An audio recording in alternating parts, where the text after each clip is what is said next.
Hey, yo, what's poppin'? It's your girl, the homie Sydney, and you are now watching the Kickback Session. We are here with Pell, fresh off the release of his latest album, Gravity. Yes. What's good? We got New Orleans in the building. Yes, we do. New Orleans. Tell me about New Orleans. I know you got that New Orleans pride. Yeah. I mean, it's hard to be from a city like New Orleans and not have it. There's a lot of cities like it, but none compared to the energy that we got and the positivity I feel like, that we have in the city. So describe that energy. If someone was walking into New Orleans next week, is it this weekend for Essence Festival? Next weekend, yeah. Okay, if they're walking into New Orleans next weekend, what should they expect? They should expect a good time, but I think like other than that, obviously we have love. I think we have love in the city. Everybody treats you like their neighbor. I hear sometimes people talk like, crazy stuff that goes on, you know what I mean? But I think that every city has that, but we have a love and a unity that, it feels familiar. When they come to the city, it feels like they've been there. We treat them, really, really nice, and that's what I really like about the city. Where are some of your favorite places to eat over there? I just know food in New Orleans is a thing. Oh, yeah. Well, I mean, I like to eat at my grandma's house. She made catfish. Catfish, fried fried beans catfish. and rice. Yeah. Shout out to Grandma Audrey. What's poppin', Grandma? Yeah. I like that. I also like, so I go a lot to, so I go to Parkway Tavern for my po' boys. Okay. Shrimp po' boys is a thing, right? Yeah, but I'm allergic to shrimp. Damn, how you live life? How do you live life? I feel feel like shrimp Wait, is I'm gonna tell you the best seafood. I'm gonna tell you something. Not a lot of people know. I'm allergic to all shellfish, and I'm from New Orleans. Yeah, so I had to go to like the crawfish boils and like eat the corn and shit. When did you realize you were allergic to shellfish though? Did you have a moment? So I realized a little too late in life, but I feel like my parents had realized earlier. I just had like certain like situations happen where it's like it wasn't going well. It like you felt the stomach churn and nah, that's like it's different. It hit different. Yeah. Anaphylactic shock type shit. We gonna skip past that. So don't, if next time you want to cater a Pell give thing, him shellfish. Yeah, it's not on his rider. Don't do it. Exactly. So besides the po' boys, what else? I say I go to Jeans. That's po' boys again. I'm a po' boy. You're a po' boy guy. Morrow's, which is really good. Larry Morrow. He runs a very good restaurant. I really love it. I'd say my next spot. My go-to would be Plum Street Snowballs because it's in season right now. Name. That's a name. Plum Street Snowballs. Yeah. Okay. Yeah, Reginelli's for Italian. Icy snowball kind of thing. Snow cone. No, it's like a snowball. It's the same. Usually, I like it with the shaved ice. Okay, they used to do some kind of similar shit to that in New York. You talking about like reposados and stuff like that? What I'm thinking about. Yeah, but this is like better. I mean, I feel like everything in New Orleans food. Facts. Besides the food, though, what kind of spots would you go to relax, to find comfort? To relax. I'll hit up the studio. Usually I hang out. Sometimes I used to go by the Music Shed a lot, but now I go by my homie Crucial spot, Word to Crucial. And that's really where I hang out mostly. And I'll go downtown, go by Ace Hotel. You know what I mean? It's now a little touristy. Obviously, it's Ace Hotel. But I like that spot. D&O, I hang out there a lot. And I hang out at people's shops, really. Union Street shop, like sushi, word to them. Do you like to go look at, are those like clothing shops? Yeah, they're clothing shops. You find inspiration looking at clothing shops, thrift stores, that kind of wave? Yeah, and plus it's like the homies that run them too, so it's really like we're chilling. You know what I mean? Like a lot of times I'll go over there and just kick it for like an hour. And sometimes they have studios in there, like I know in like Sushi and Free Water, they have studios in there, and we'll just kick it, So, yeah. So growing up in New Orleans, how did that flavor affect your childhood? I feel like it affected my childhood because I learned a lot about music early, I feel like. A city that's known for its music, jazz, and also just we had a run, still having a run. It's about to be a resurgence, let me put it that way. In rap, Cash Money, No Limit. We had like a lot of legacy come through New Orleans of great musicians that pioneered the way, especially in the time that I was growing up during the 90s. So like, with Cash Money, 99, 2000. What year was I born? Yeah. Oh my God. I feel like that's... I'm just kidding. 92. Wikipedia you. I feel like 92. Okay. What's the math? Oh, 96. Oh my God. I know. Congratulations. Kind of. Damn, cool. Congratulations. That's shade. No, that's cool. Is that cool? Yeah, that's. I just feel like dope. I feel like if it's 98, it's Because you doing this, like, Thank you know what I you. mean? Like, that's dope. And you're Young doing and doing, this. you know, And you're young and doing doing great this. shit. Okay. Same, yeah. So when did you realize you had that it factor? That it factor. Okay. I realized I had that it factor when my brother told me my shit was hot. I think that. What age was that? That was when I was about 18, 19. And I was like producing more than rapping. But I remember one time he sat me aside and he was actually the first person to give me like CDs to inspire me to produce. So he gave me 5 albums. Like they're still like my favorite albums. Which ones are those? Harlem World, The Cool, College Dropout, Late Registration, and Fuji's The Score. Ooh, that's a great And list. so like it was like he put me on in a way that I felt I could never come back from. Like I became like a music stan. Like I was just into it. So that was at 18. Before then, I was listening to like NSYNC, you know, Backstreet Boys. Interesting. And were you hearing that in your house, or were you finding music through your friends? That was through my brother, actually. My brother. So your brother just had the song. So yeah. Because my parents would play like Motown mostly. You know what I mean? And I feel like all of our parents did that too. And then you know Frankie Beverly Mays, like that. That was like that. Stevie, Marvin. These were our staples. Earth, Wind and Fire. My mom really loves Earth, Wind and Fire. So that's what I was listening to. And then my dad was more on the jazz side. And so you know, like Miles. He'd play Coltrane. He'd play stuff that I didn't even know at the time that I think kind of shaped my musicality. Exactly. And I played in the band too. So. And you played in the band for how long?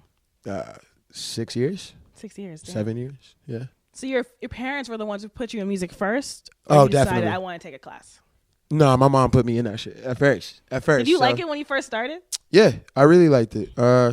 I originally wanted to try to play like a woodwind instrument, but they had like the reeds and stuff, and that was really like I just thought that was gross. I was like a kid, so I was like, let me play something that I don't have to worry about that. Yeah. And I wound up playing trombone, so which wasn't like the sexiest instrument.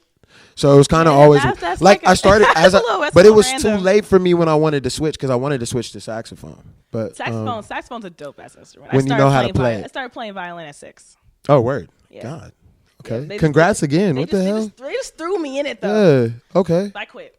Why? I quit when I was 16. What? Man, I was. We could have had you on violin on this. So popping. But I should have stuck with it. Yeah. You stuck with your instruments. You kept playing anymore. Did you evolve into saxophone at one point? No, I didn't. Okay. The only things I've picked up since then is guitar, and I play a little bit of piano just for beats. But other than that, I'm not, wilding. So then, what was your transition into creating your own kind of music, taking what you're listening to as inspirations into your own format?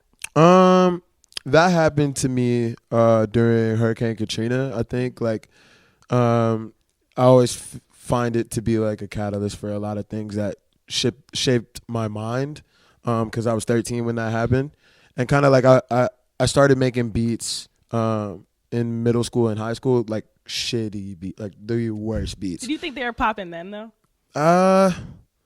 No. Okay. Like, I was like a harsh critic too, because I was like, I knew, sometimes you don't have it figured out. Right. So it's kind of like it was more of a hobby, and I still was playing the trombone, so that was still like competing in terms of like production was in the back burner for me. But I feel like I started like realizing that I could be like this new kid, so like I started like producing a lot more, and I started taking from what my brother was listening to at the time. Like I mentioned, those 5 albums, that's really what shaped like my production style at first. And then, I was still am huge Pharrell fan. That was like everything to me. So, who else inspired you production wise?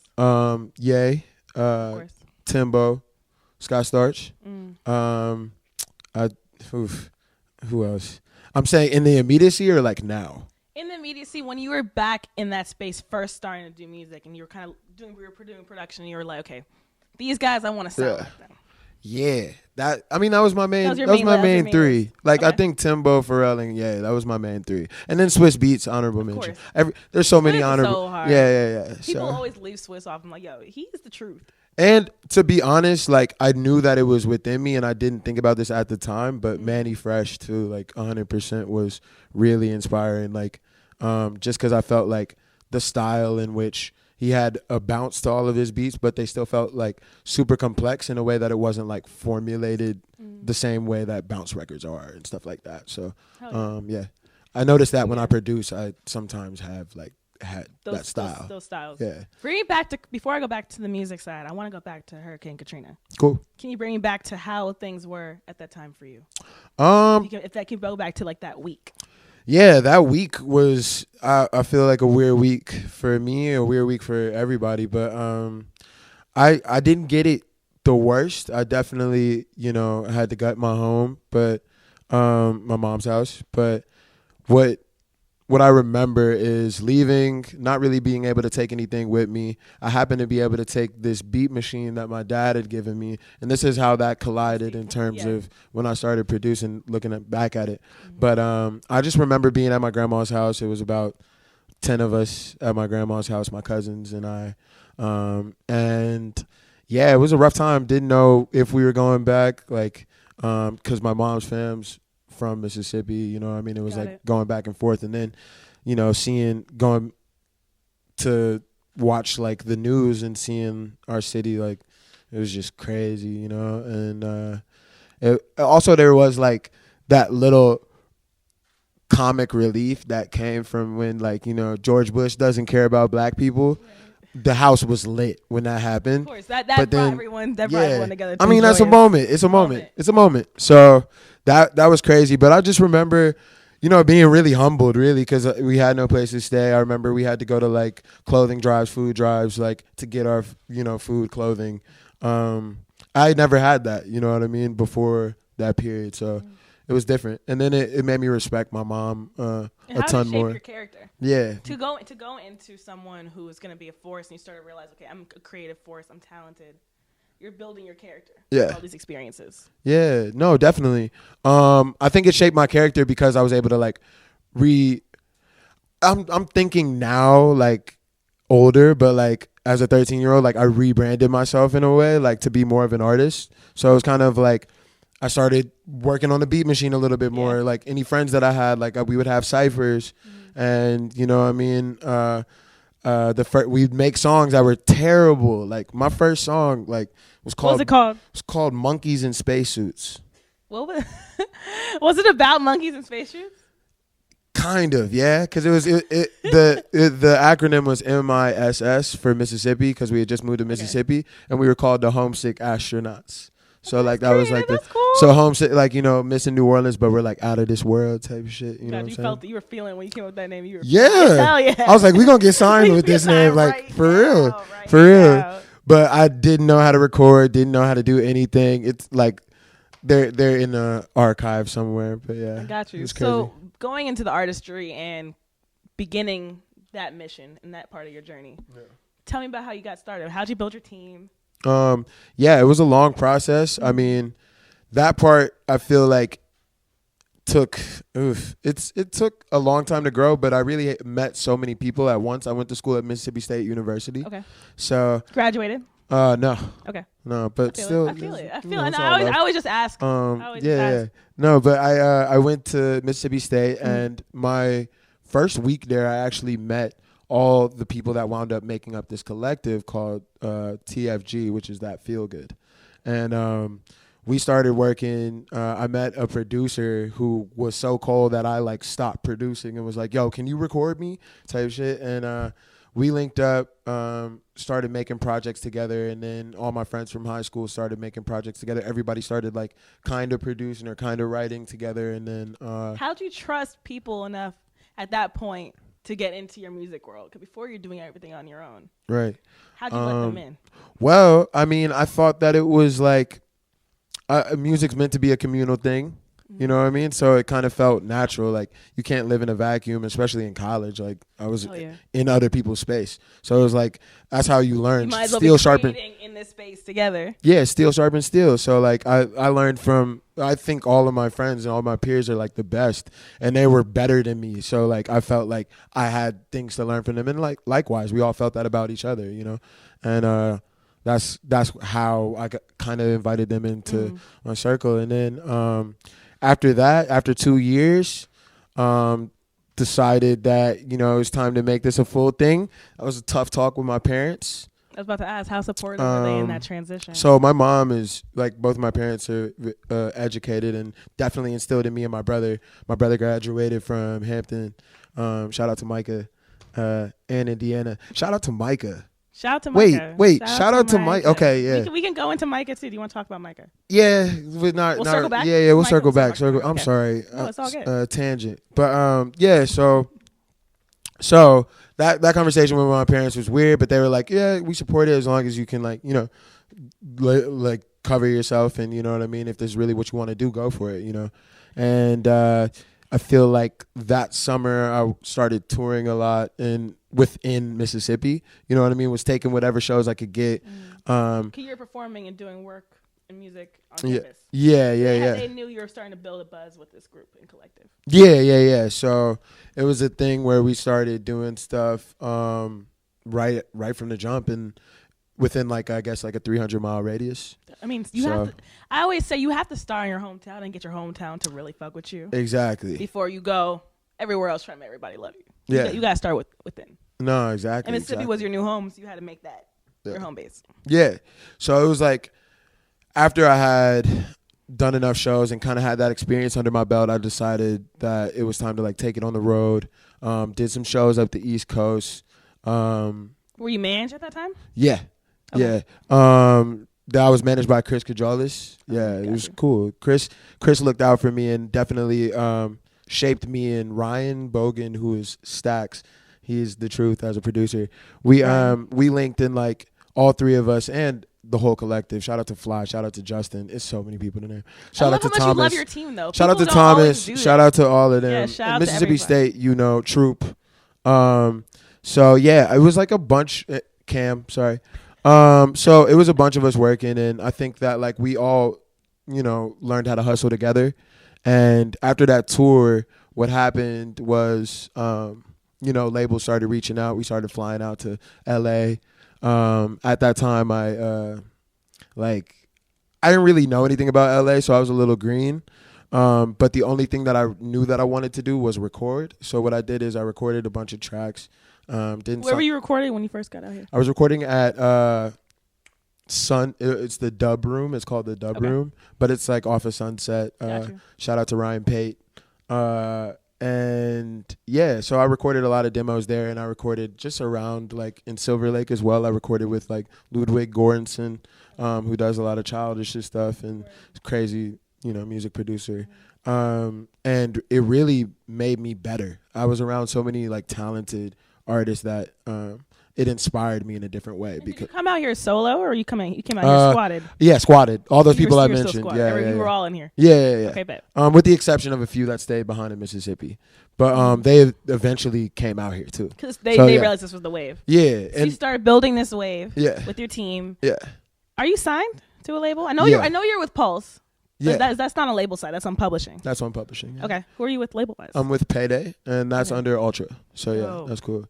And I feel like, you know, it's still, you always hear about it. You still got to act as if you're independent. I mean, that's still, like, true to me, because I like to, you know, have my hands in everything in a way, like, you know what I mean? And I feel like, yeah.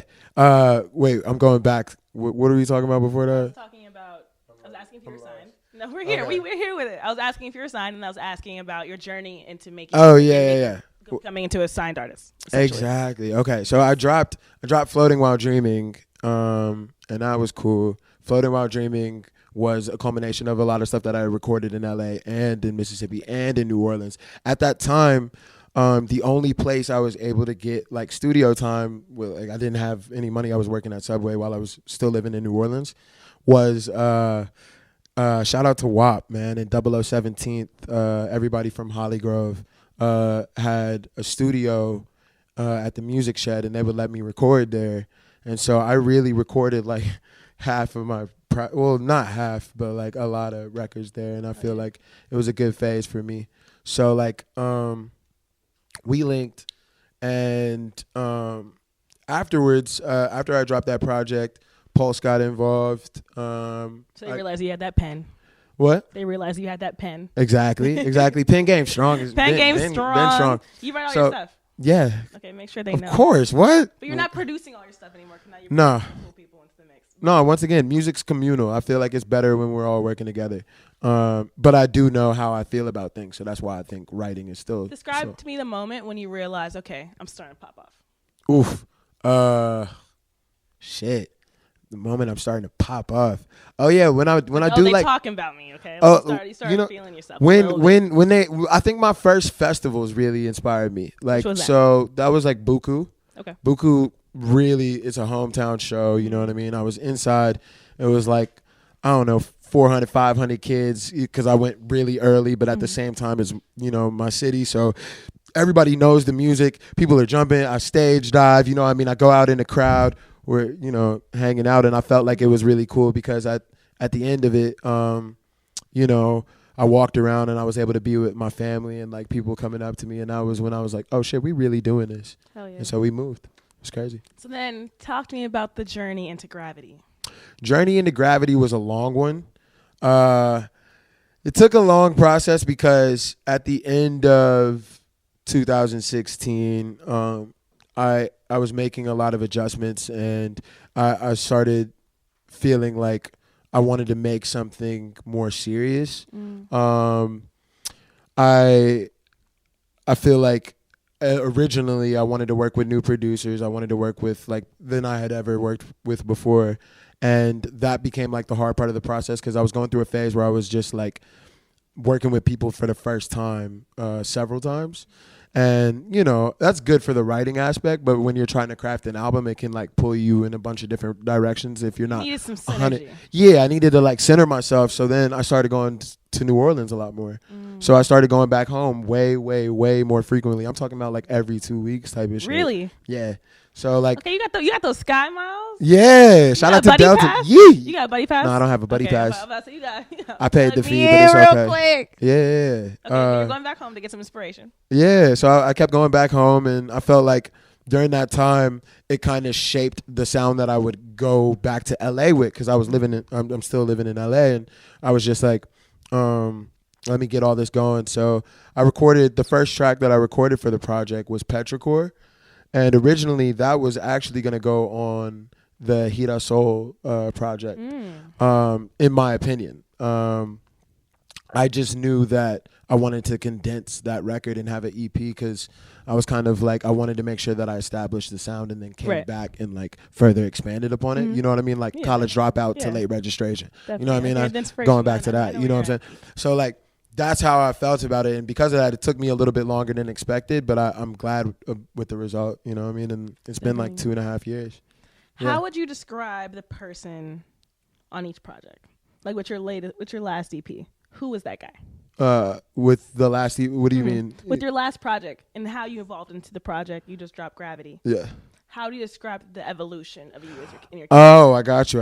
Who was the character? Yeah. Of that project? Where was I? Where were you? Yeah. Oh, God. During that project, Hira Soul just got, you know, I was in a lot of transition. I had my first headlining tour, which was like a real thug it out moment for me. For the first time, it was one of those things where I was like, I don't know. I was just uber focused and kind of like detached. You know what I mean? It didn't feel as like fun. It was more work oriented because when you're the headliner, you like care about things differently. You're not there to just, oh, let me show up, do my sound check, and then I'm out. You know what I mean? It was a little different. So I had to become a little bit more of a businessman and get that up.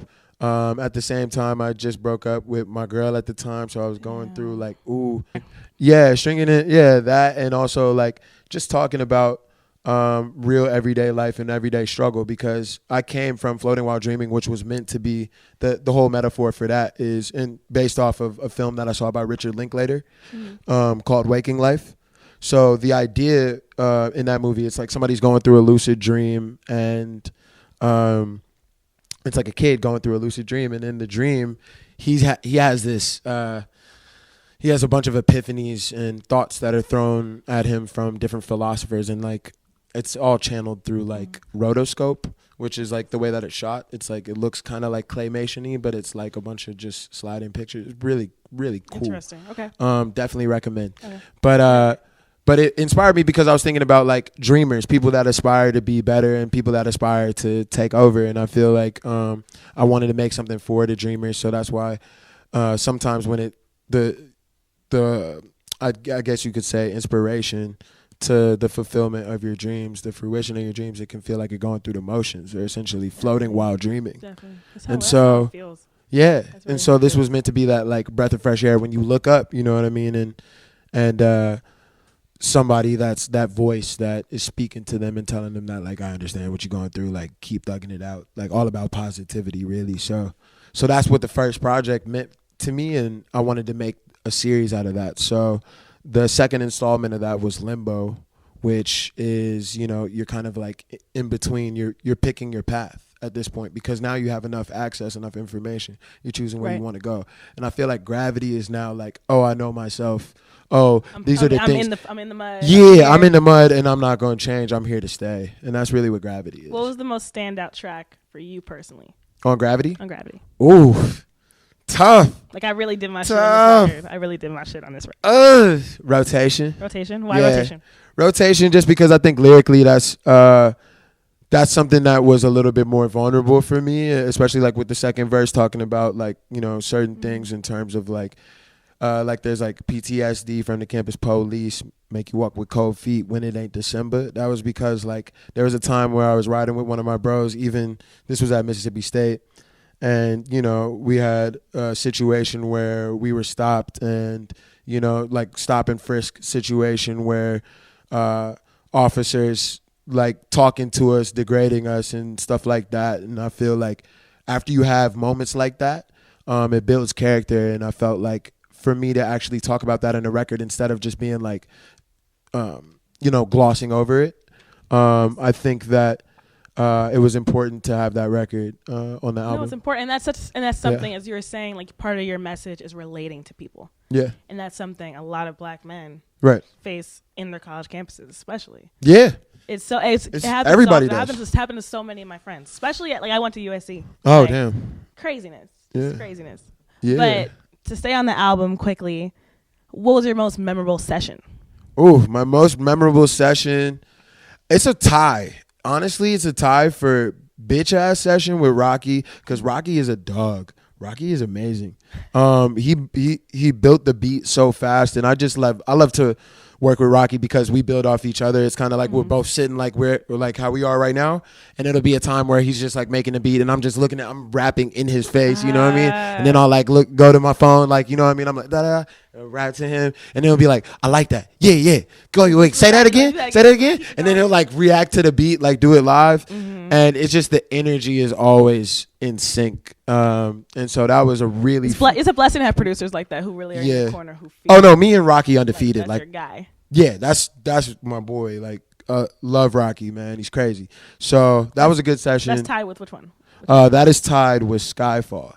That record's so fucking hard. Ombre body though. Ombre body though. Yeah. Shout out to my girl Ombre. Shout out to I Ombre. love her. Yeah. Body that song, man. Yeah. Tell me about that. That hook is gorgeous. So how that came about, I was working with Fo DeLorean, who are the producers on that. And I just linked with Malik 95. He's from New Orleans. He was out here for a while, and I was kind of like showing him around the city. We were hanging out, you know, whoop-de-whoop. And I was like, yo, come by the city. I mean, come by the city. Come by the studio, and I'm going to link you with Ombre. We all they already know each other and stuff, but I'm saying, like, we're all going to link and make a record. Sometimes, you know, you talk about it, not everybody's schedules add up, but for some reason this day, all the stars aligned. And we linked up. They started playing the record. We all started mumbling for a quick second. First, I think you already knew Ombre, right? What? You already knew Ombre before your. Oh yeah, I met her on the Kehlani tour. The Kehlani tour. Yeah. So 2015. Yeah. So we started like mumbling stuff. I think we had the verses first, and then afterwards, Ombre sings the hook, and we're just like, that's it. That's it. And it was a beautiful moment. And I still have like voice memos and stuff of, like from the session. I'm just like, that's what the record sounds like. It was a raw energy. We even have there's a little bit in the background of I think us talking in the background. So it's cool. Yeah. Dope. Yeah. And how would you want people to feel after listening to this album? I want people to feel positive. I think with all the shit that's going on in the world and how especially Black people are sometimes forced to see on social media. I know I am, like, a lot of trauma.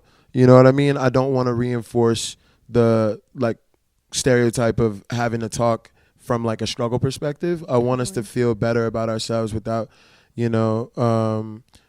always having to feel like we're gonna be put down, because we can always rise up. And I feel like I don't want it to be a struggle Olympics, like, oh, I struggled harder than you, or like I went through this, I went through that. It's like, yeah, I went through these things too, or maybe we've all experienced certain things, but at the end of the day, we can set an example for everybody to think a different way. And I feel like we can force, or not force, but we can inspire people to think about the positive side of, this. And I just think that that's like what, and being from New Orleans, obviously for me, but I think the overarching goal is to share positivity. You know what I mean? Definitely. Yeah. And what kind of artist do you see yourself becoming? Oof. 5 years. 5 years, I see myself becoming one of the illest producers. I mean, obviously the best. I also think. You want to get back in the production? Yes, definitely. I want to do that. I want to write for other people. I want to executively produce other people's projects. I've been watching Quincy Jones documentary, you know what I'm saying? And shout out to Quincy. He's inspiring so many people, especially me. And I just feel like I want to keep raising that glass ceiling for me. That's all it's about. Oh, yeah, I think you're going to. Yeah. I'm pretty positive you're going to. Yeah. So in terms of visuals, when are the videos coming out? I need some videos. Oof. We got some more. When are they dropping? I can't say that. We gonna see. I need some dates, man. I ain't got no dates. I need some dates. Drop when it drop. I'm gonna drop this shit. That's how it works when you come on the Kickback session. I'm gonna drop this like lemonade. Y'all not gonna see this. It's just gonna all of a sudden you're just gonna see it pop up online. Like, I need some kind of tea. I need some kind of tea. You need some tea? I need some tea. That's the tea. It's coming. Nah. That's the tea. Like 2 weeks. I don't like tea. I like coffee. I'm gonna let you have that one. I'm gonna let you have that one. I have no tea for you. I have coffee. Yes. Where's the coffee? In my system. Got it. I'll let you enjoy that coffee. You know what? Who else are you listening to right now, though? I'm listening to. Who else are you excited about? To be honest, I'm listening to a lot of old music. No cap. I'm just being. You're not even in 2009. Well, I'm listening to like Mario, Chris Brown, That's where you're at right now. Yeah. You sad? SWV. You're not sad. I feel like when you're listening to Mario, that's a hard Chris question. Brown, I feel like you're in your feelings, like deep in your feelings. No. At least I'm deep in my feelings whenever I put Mario on. No. Braid my hair. No. Oh, I love that song. You feel me? That's that sad like. That's a sad. That's real. Or like Nike's Fresh Out the Box. That's okay. That's more where you're. That's at more where I'm at. You got it. You got it. Just a Friend. You know what I mean? The little cute. Like that's where I'm at. And SWV. Listening to that. I'm on an R&B kick right now. R&B kick. Yeah. So I haven't really been listening to a lot of new releases. I'm not even gonna lie. So besides yours. Yeah, besides mine. Yeah. But so what can we expect from you sonically then? After this album. Well, are you going back into that bag? What bag is that? The R&B. No. Right now, I'm listening to a lot of world music. Actually, I'm really inspired. I took a trip a couple years ago to Colombia, and that really inspired me in terms of like just what people are doing outside of the U.S. and trying to like work on keeping the same sound, but just expanding. You know what I mean? It's always gonna be like Pell stuff, but I think that I need to have newer influences in what I do, and that's gonna be more work. Yeah. Yeah. So that's what we're doing. I'm excited for you to keep going. We watching you over here, okay? We watching you. Thank you. We're excited with the project. Everyone go stream Skyfall, because that song is just so motherfucking hard. Yeet. Thank you. Thank you for coming on the Kickback Session. Thank you for having me. It's the homie Cindy with Pell. Y'all